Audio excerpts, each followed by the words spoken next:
Like a verse of where Jesus can get ready because some of us are going to get baptized today. So you're one of the candidates? Hopefully, because I was supposed to wear white jeans, but unfortunately I'm wearing blue jeans. But let's just hope I can verse of that.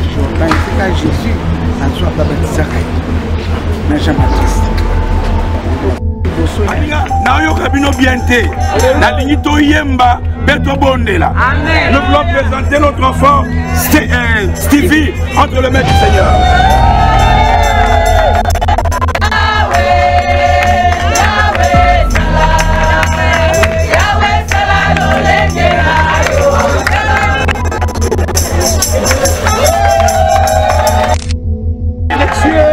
Nous te disons encore merci pour ce jour. Nous te recommandons votre roi, ton serviteur. Que l'onction de Dieu, que la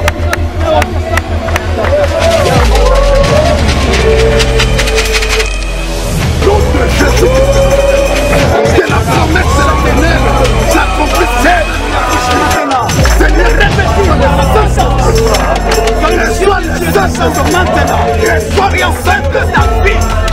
through the crowd she comes and she touches his cloak and she is healed. But he felt this, and he felt that the power left him, and he says, something happened to me. Who is this woman? Who is this? And she wasn't Jewish. Who is this woman? Once there was so na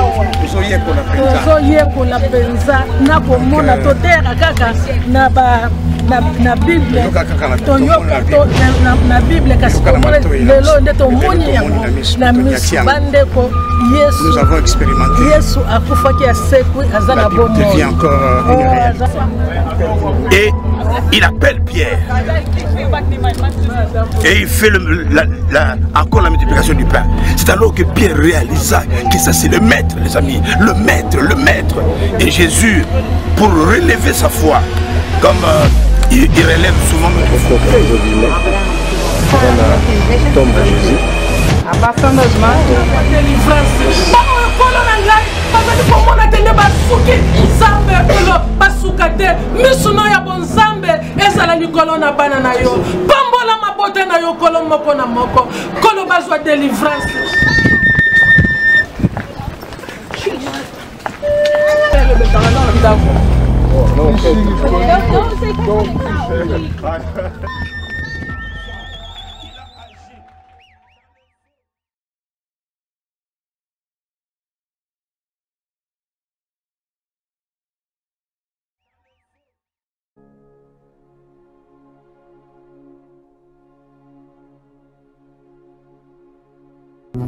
Kaya pole na momoy Kumama yawe na momoy Ponambo kakitoko Kumama yawe Ngai mo paya Katiamo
Capernaum était un village de pêche.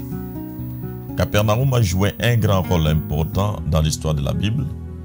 Cet endroit est intéressant aux chrétiens aujourd'hui parce que Jésus a beaucoup fréquenté ce lieu pendant les 3 ans et demi de son ministère. Lui qui vivait à Nazareth, lorsqu'il avait entendu que Jean était arrêté, il est venu. D'abord, il est resté à Capernaum pendant beaucoup de temps. Alors, lorsque nous voyons Pierre, André, Jacques et Jean, ils vivaient dans ce village de Capernaum. Sans oublier aussi les familles Lévi qui, il était d'abord percepteur d'impôts.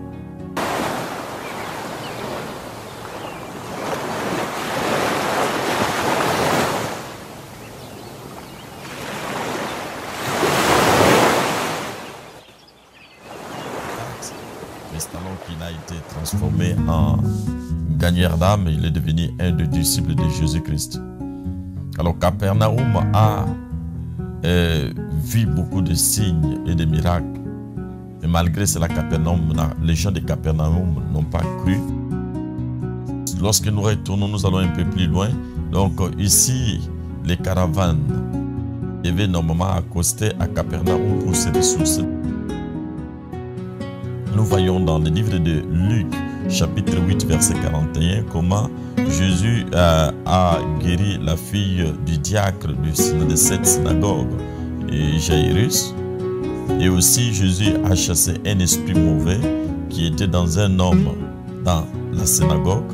Donc il y a eu beaucoup de miracles qui se sont effectués en ce village.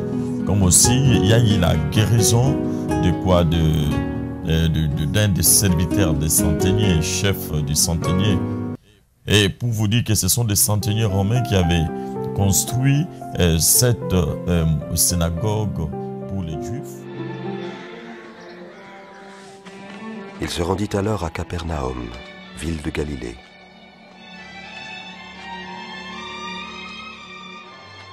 L'occupation romaine du pays était partout en évidence, et les gens souhaitaient ardemment la venue du Messie qui les libérerait de cette tyrannie.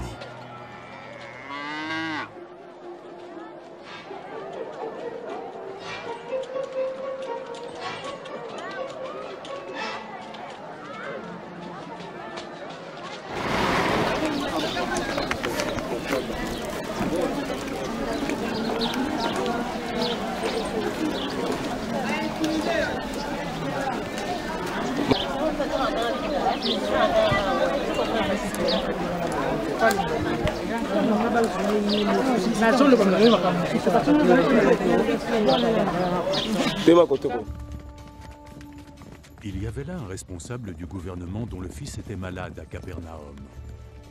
Quand il apprit que Jésus venait de Judée pour la Galilée, il décida d'aller à sa rencontre. Il lui demanda de le suivre jusqu'à Capernaum pour y guérir son fils qui était mourant.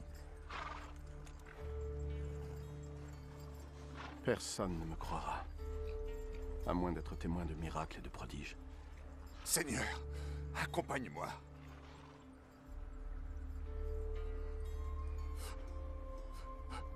Avant que mon fils ne meure. Pars. Ton fils va vivre. L'homme crut à la parole de Jésus, et il partit.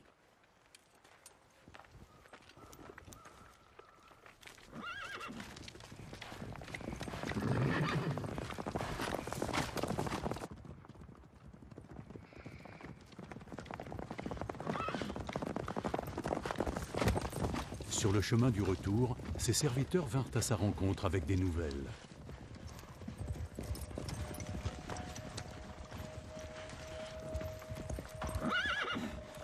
Votre fils, il est sauvé. Il leur demanda à quelle heure son fils avait commencé à aller mieux. Hier, dans l'après-midi, vers 1h, sa fièvre est tombée d'un seul coup, monsieur. L'homme se rendit compte que c'était l'heure précise à laquelle Jésus lui avait dit « Ton fils va vivre. »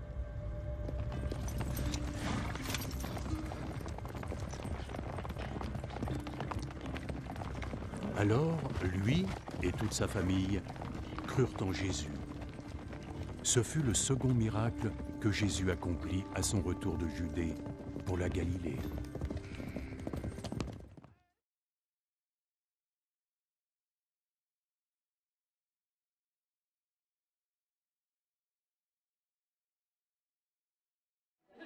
That's for women. Here, women, men, they sit on the benches. And here, this was a depository where all the stuff, like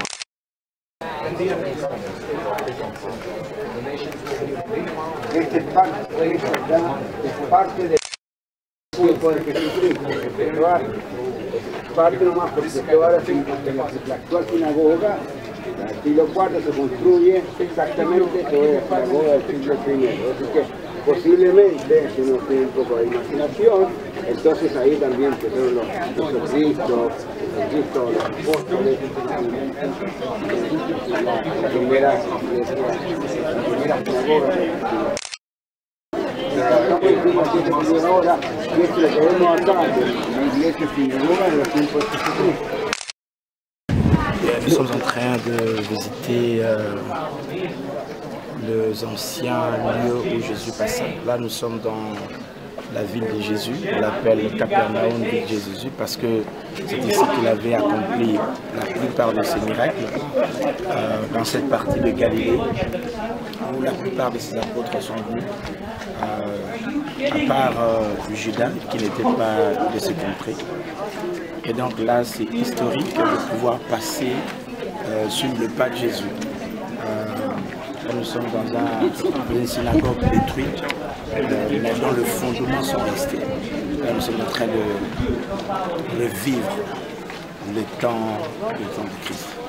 Que Dieu vous bénisse.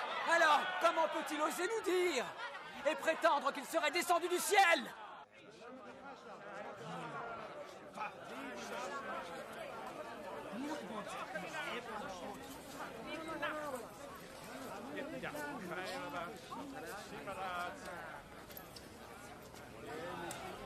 Arrêtez de médire entre vous!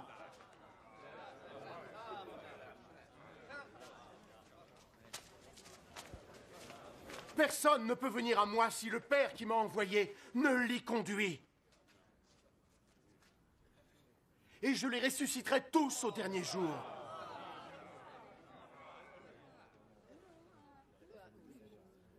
Les prophètes l'ont écrit. Tout le monde sera instruit par Dieu. Quiconque écoute le Père et apprend par lui, vient à moi. Cela ne veut pas dire que quelqu'un ait vu le Père. Celui qui vient de Dieu est le seul qui a vu le Père. En vérité, je vous le dis, celui qui croit possède la vie éternelle.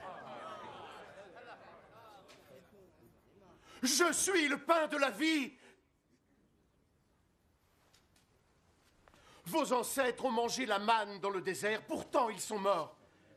Mais le pain qui descend du ciel est tel que celui qui en mange ne mourra pas. Je suis le pain vivant qui est descendu du ciel. Si vous mangez ce pain, vous vivrez éternellement. Le pain que je vais vous donner, c'est ma chair. Et je la donne afin que le monde puisse vivre. Cela déclencha de vives disputes parmi les auditeurs. Comment cet homme peut nous donner sa chair à manger? En vérité, je vous le dis. Si vous ne mangez pas la chair du Fils de l'homme et ne buvez pas son sang, alors jamais la vie ne coulera en vous. Ceux qui mangent ma chair et boivent mon sang auront la vie éternelle. Et je les ressusciterai au dernier jour. Car ma chair est une vraie nourriture et mon sang est une vraie boisson. Ceux qui mangent ma chair et boivent mon sang vivent en moi. Et je vis en eux. Le Père qui m'a envoyé est vivant. Et grâce à lui, je vis aussi. De la même manière, celui qui me mangera vivra grâce à moi. C'est ainsi. C'est le pain qui est descendu du ciel. Ce n'est pas le même pain qu'ont pu manger vos ancêtres, ceux qui sont morts.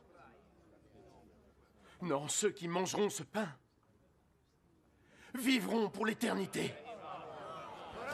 Jésus prononça ces paroles pendant qu'il enseignait dans la synagogue de Capernaum.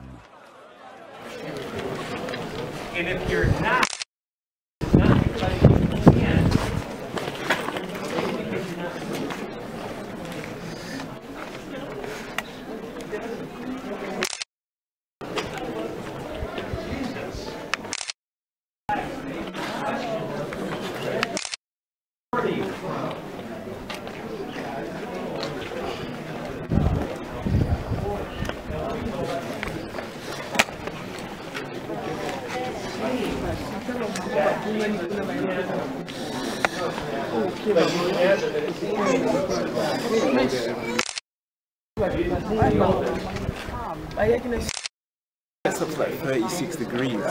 Hi, going to Africa. Yeah. Serum on your head.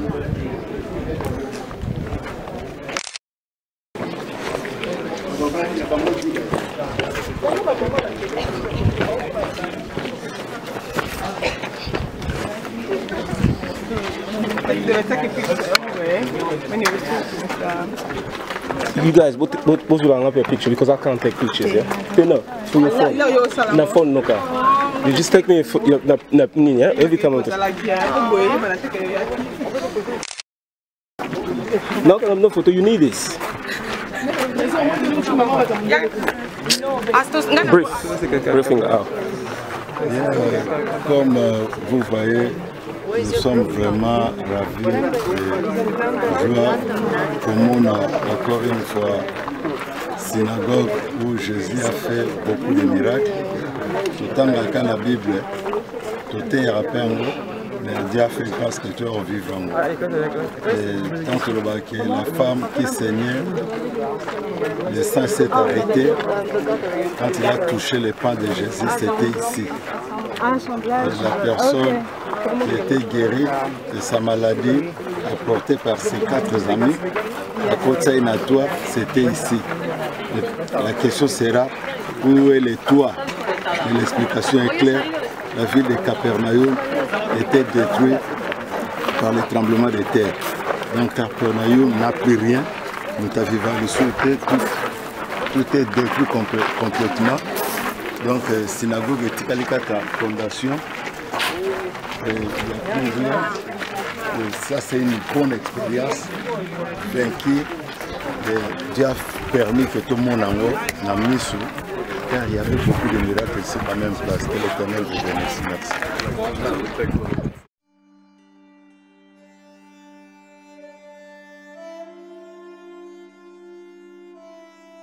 Vous avez appris qu'il a été dit œil pour œil et dent pour dent. Mais moi je vous dis de ne pas résister aux méchants.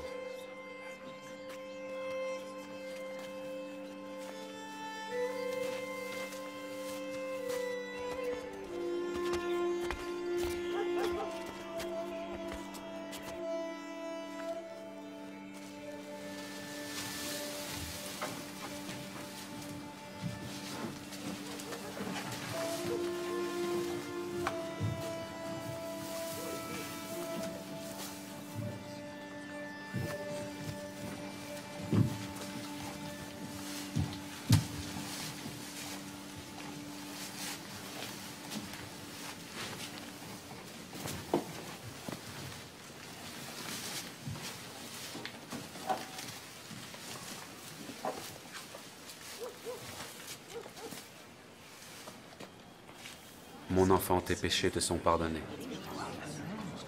Comment cet homme parle-t-il ainsi? Il blasphème. Qui peut pardonner les péchés si ce n'est Dieu seul? Pourquoi avez-vous de telles pensées dans vos cœurs? Lequel est le plus aisé de dire au paralytique, tes péchés sont pardonnés? Ou de dire, lève-toi, prends ton lit et marche.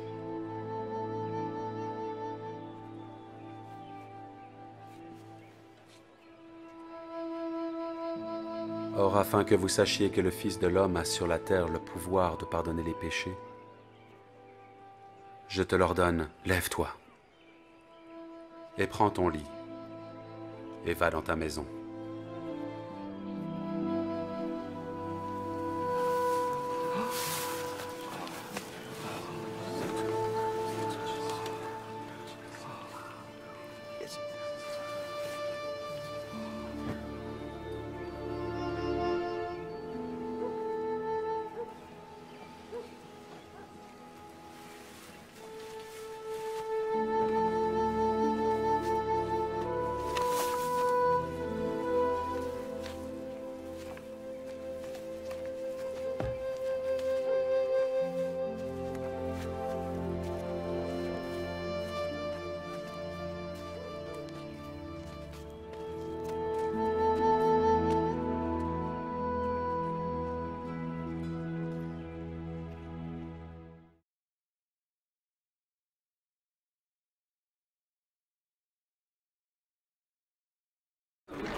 Voilà.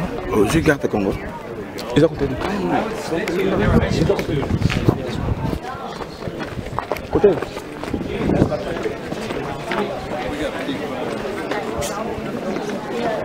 I'm gonna stop.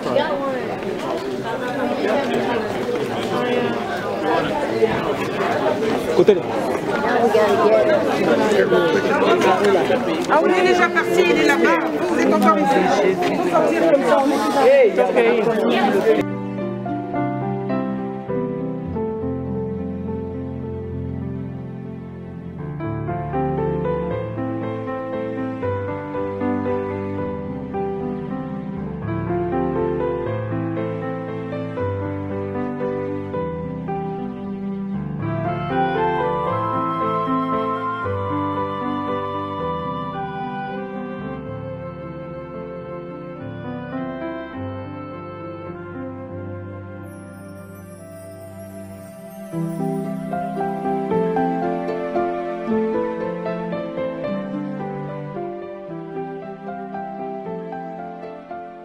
Maintenant, j'aimerais demander et poser une question. Pourquoi cela est arrivé que la carte des États-Unis n'est pas dessinée sur ce lieu à Capernaum dans une synagogue, là où la Torah est ouverte? Alors nous devons comprendre que Torah c'est quoi? Torah c'est tirer. On tire quoi? On tire vers la direction de la vraie vérité. Donc Dieu avait amené le peuple israélite avec la Torah, il leur a montré la Torah, donc les chemins, les ordonnances divines pour être bien alignés afin que l'ennemi ne puisse pas les dérouter. Alors c'est alors que Dieu avait donné la Torah à Moïse. Donc nous voyons la Torah écrite et la Torah orale. Alors si c'est des Torahs, nous voyons que si la Torah écrite et la Torah orale, voilà ce qui se dessine aujourd'hui. Aujourd'hui, c'est là où on lisait les Écritures. On ouvrait des rouleaux. À l'époque, il n'y avait pas encore de livres, mais il y avait des rouleaux. C'est ici qu'on ouvrait des rouleaux pour rappeler au peuple de Dieu qu'il devait garder les ordonnances de Dieu. Bien-aimé, c'est vraiment, je ne comprends pas comment cela s'est fait. Comment cela a fait que cette carte de la RDC est dessinée ici. Un pays de la cuvette centrale, Congo RDC, qui s'est dessiné ici en terre promise et dans la province du Nord. Pourquoi cela s'est localisé au centre même? Et Jésus est au centre de cette synagogue qui venait de temps en temps. Et la RDC est au centre aussi. La RDC est au centre de l'Afrique et la RDC est au centre de la carte du globe mondial. Donc ce qui fait que c'est un mystère, c'est là où je me tiens bien aimé.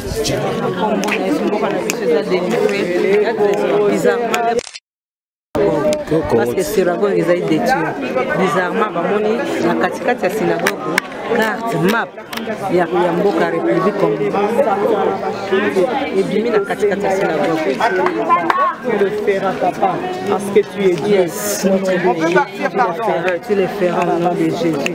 Tu le feras au nom de Jésus.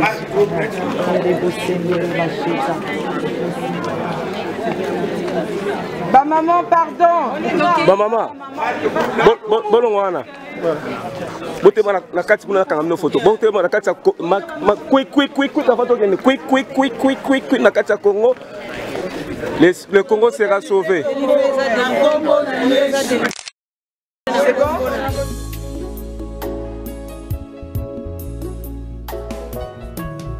Peuple congolais, Dieu dit, je suis là. Le Saint-Esprit est là. Congo, ce n'est plus le moment de pleurer ou de nous lamenter, car ce pays, le Congo, est sauvé. Béni soit le Seigneur pour la grâce qu'il nous a accordée de fêter le cinquantenaire, symbole du nouveau départ. Le jubilé est là pour la délivrance. Il a une influence positive sur le travail. Que dire de ce jubilé, de ce cinquantenaire? Tant d'années après l'indépendance, sommes-nous libérés? Sommes-nous sauvés? Qui est celui qui doit crier « Je suis libéré, je suis sauvé » si ce n'est la personne qui reconnaît qu'il est enseveli, dépendant de quelqu'un, de quelque chose? Le peuple congolais est libéré du mythe de la pauvreté. Il est temps d'aller et mettre en valeur nos potentialités, d'aller et dire au monde que nous sommes libres et capables. Pour y aller, tu dois, peuple congolais, tu dois, Église du Seigneur, croire que tu es libre et capable. Et croire, c'est quoi? C'est proclamer. Voilà pourquoi le Saint-Esprit nous met à cœur de chanter un chant pour notre pays. On attend chanter, oui, le Congo sera sauvé. Mais il sera sauvé quand? Il sera sauvé lorsque toi et moi, Église, peuple congolais, nous proclamerons qu'il est sauvé.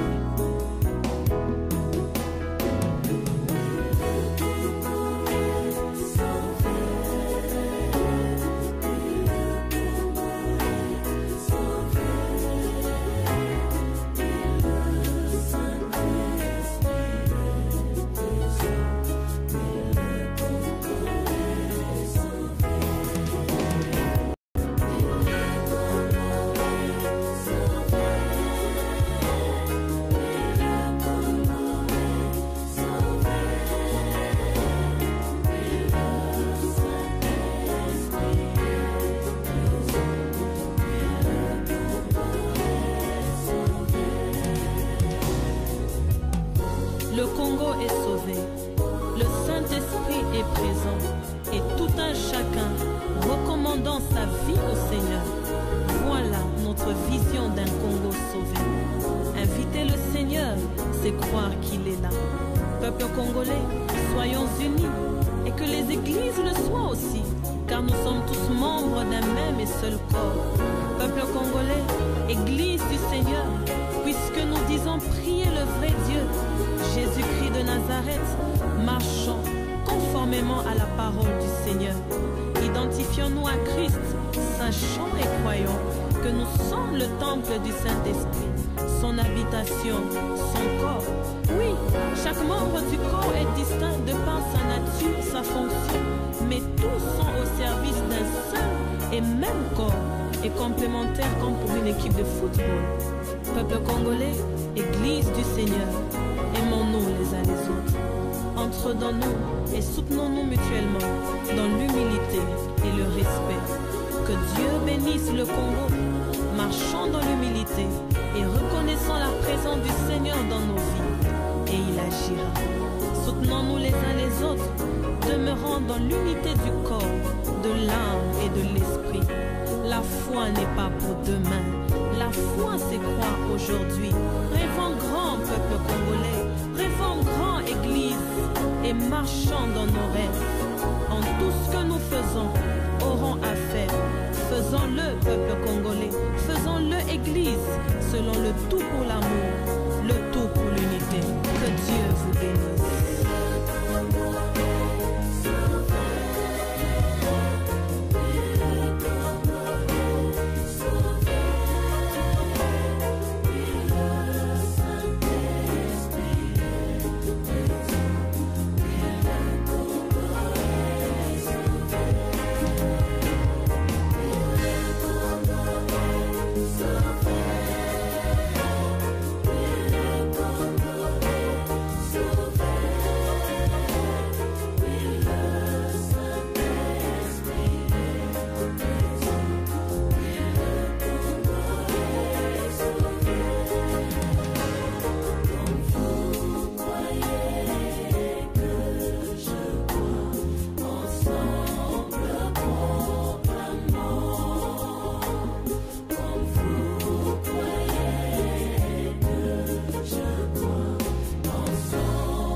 C'est bon?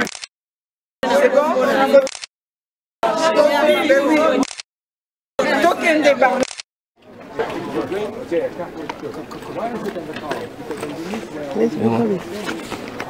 He's recording. Thank you very much. Là, expliquez bien la vidéo. Moi, dans ça live, j'ai dit qu'on a checké la vidéo. Tokende, Tokende. Attends, carte Congo yango dans le balabino. Yango, il vient à la temple. Oh, bah, il va à la bino. Pour le temps de démener mini. Mon yango carte Congo. Tombola carte Congo. Dans la synagogue. Côté, il y a un miracle.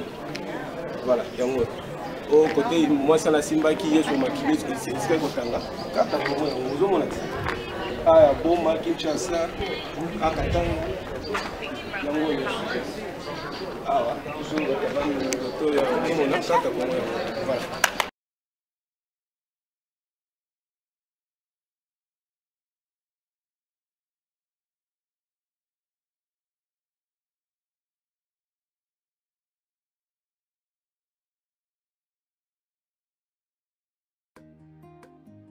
Ma compagne chérie, je t'écris ces mots sans savoir s'ils te parviendront, quand ils te parviendront, et si je serai en vie lorsque tu les liras. Tout au long de ma lutte pour l'indépendance de mon pays, je n'ai jamais douté un seul instant du triomphe final de la cause sacrée à laquelle mes compagnons et moi avons consacré toute notre vie. Mais ce que nous voulions pour notre pays, son droit à une vie honorable, à une dignité sans tache, à une indépendance sans restriction, le colonialisme belge et ses alliés occidentaux qui ont trouvé des soutiens directs et indirects, délibérés et non délibérés parmi certains hauts fonctionnaires des Nations Unies, cet organisme en qui nous avons placé toute notre confiance lorsque nous avons fait appel à son assistance, ne l'ont jamais voulu. Ils ont corrompu certains de nos compatriotes. Ils ont contribué à déformer la vérité et à souiller notre indépendance. Que pourrais-je dire d'autre? Que mort, vivant, libre ou en prison sur ordre des colonialistes, ce n'est pas ma personne qui compte. C'est le Congo, c'est notre pauvre peuple dont on a transformé l'indépendance en une cage d'où l'on nous regarde du dehors, tantôt avec cette compassion bénévole, tantôt avec joie et plaisir. Mais ma foi restera inébranlable. Je sais et je sens au fond de moi-même que tôt ou tard, mon peuple se débarrassera de tous ses ennemis intérieurs et extérieurs, qu'il se lèvera comme un seul homme pour dire non au capitalisme dégradant et honteux et pour reprendre sa dignité sous un soleil pur. Nous ne sommes pas seuls.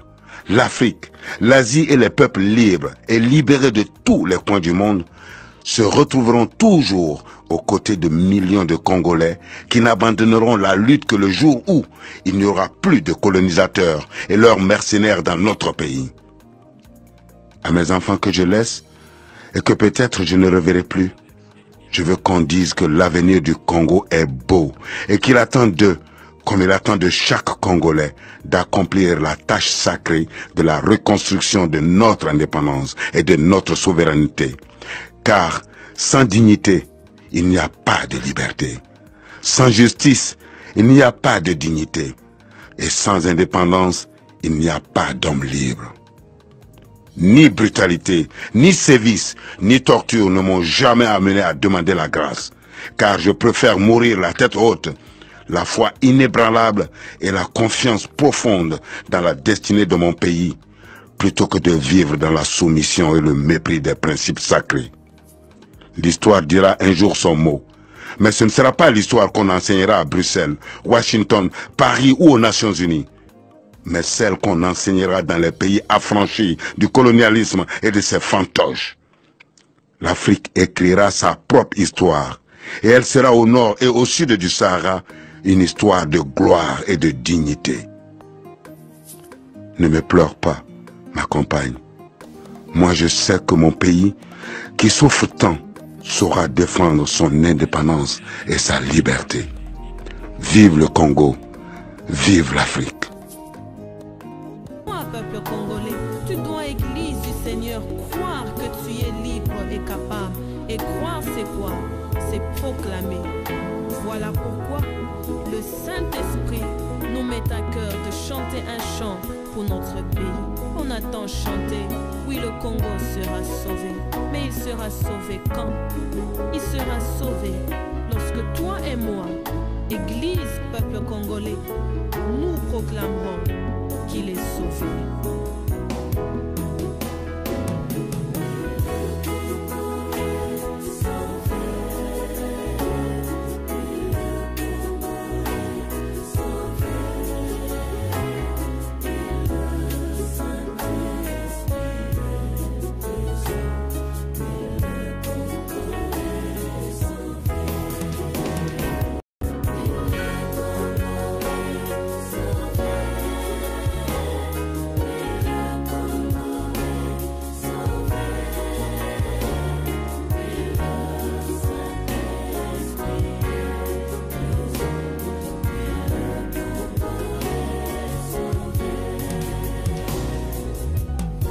Le Congo est sauvé, le Saint-Esprit est présent et tout un chacun recommandant sa vie au Seigneur.